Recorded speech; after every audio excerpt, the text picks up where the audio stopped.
Alianza Metropolitan News, tu periódico impreso y digital con notas locales y nacionales que informan y son de interés para los hispanos. Por favor, visítanos en www.alianzanews.com. Eso es www.alianzaconznews.com.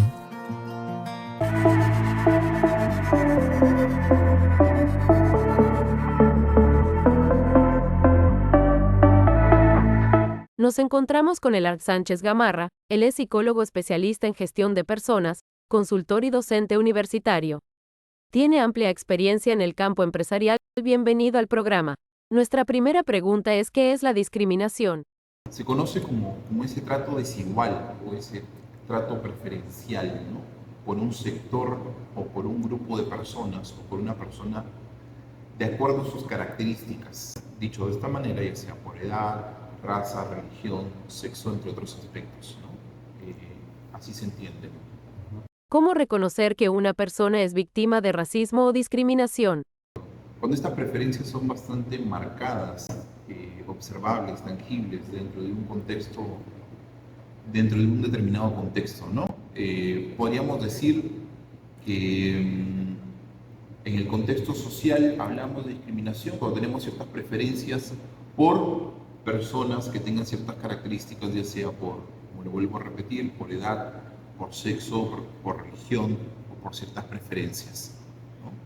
O incluso por estatus económico, decirlo de esta manera. Durante el proceso de selección se dan casos de racismo o discriminación. Se dan, dentro de mi experiencia he tenido oportunidad de conocer situaciones en las que se evidencia el tema de la discriminación, ya sea por sexo, ¿no? Es decir, oye, prefiero que en este tipo de trabajo o solo quiero contratar a mujeres o solo quiero contratar a hombres. Incluso han habido situaciones en las que, desempeñándome como jefe de recursos humanos en ciertas instituciones, el jefe o el gerente me decía: solo quiero trabajar con gente que venga de determinado sector, ¿no? O lugar de procedencia, dicho de esta manera. Entonces, uno al encontrarse en esta situación decía: oye, pero ¿por qué no? Y te daban sus argumentos, sus creencias, porque muchas veces estos casos de discriminación vienen por creencias o estereotipos, ¿de acuerdo? Que generan esta división o preferencias o trato desigual en ese sentido. ¿Cómo podemos reconocer que somos víctimas de discriminación? Algunos son bastante evidentes, ¿no? Te dicen, de pronto, en el ámbito laboral, puedo tener ciertas preferencias por alguien en los horarios, por ejemplo, ¿no? O le permito a alguien que tenga, oye, tú sí puedes llegar un poco tarde, o tú puedes tener un horario flexible, o tú puedes tener un aumento de sueldo, o tú puedes tener mejores oportunidades de desarrollo en comparación a otros. Ahí estamos hablando, por ejemplo, de un claro aspecto de discriminación.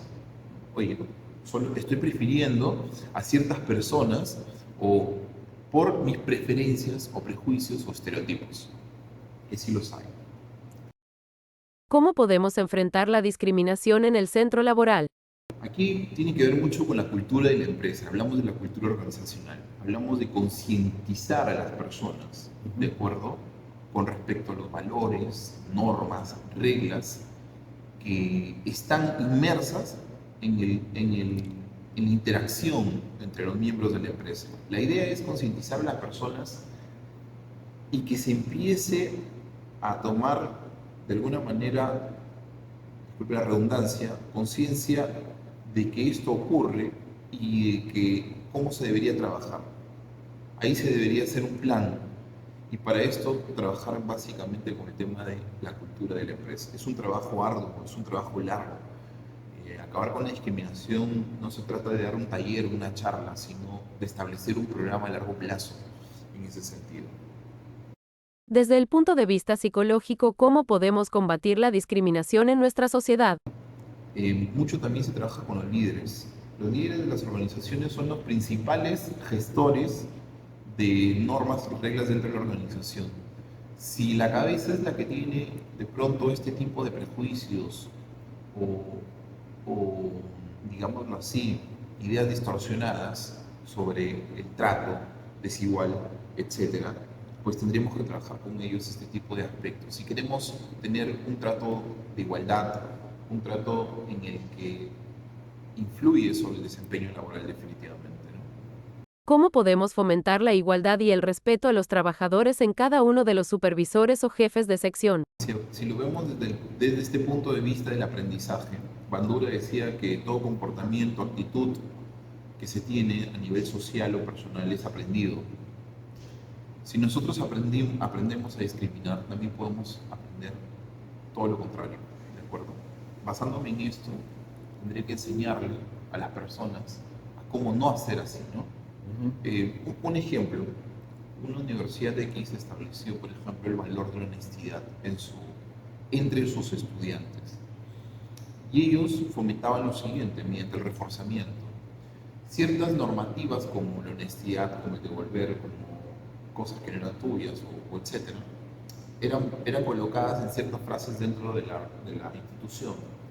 Y tenían una cámara escondida, en donde las personas que, por ejemplo, hacían como una especie de experimento social, dejaban algo expuesto como de valor, como un celular, como una mochila, etcétera.